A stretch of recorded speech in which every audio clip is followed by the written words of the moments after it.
As was announced the past 2 weeks, today is Fellowship Sunday.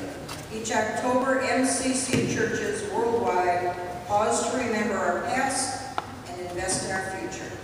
The second collection today will be for MCC worldwide and will be invested in 3 areas: general conference programming, a brand marketing campaign, and the starting of new churches. Ocala Pride will be next Saturday, October 13th. Our young members will be taking care of the table and ask that you help in staffing the table anytime you can between 11 a.m. and 5 o'clock in the afternoon. Don't forget, if you're interested in knowing more about the new program, Creating a Life That Matters, a brief meeting will be held today in the conference room at 11:20. The conference room is at the very end of the fellowship hall. Our men's group will meet today at the home of Daniel Skidmore, and as always, our men have a new basket on raffle. Please keep November 4th open, because on that day, our congregation will hold another picnic on our grounds, and we will consecrate our new property. Our first picnic showed us our new property, and our next picnic will show us what our hard work and sacrifice has produced. Please plan on being part of the celebration.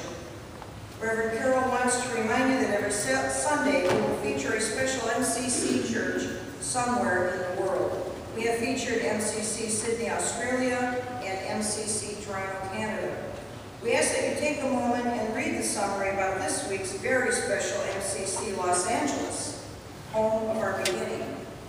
Now, normally we wouldn't do this, but we wanted to say, because this is such a special church, that we wanted to remind you that 40 years ago, a 28-year-old charismatic minister gathered 12 people to worship in Los Angeles.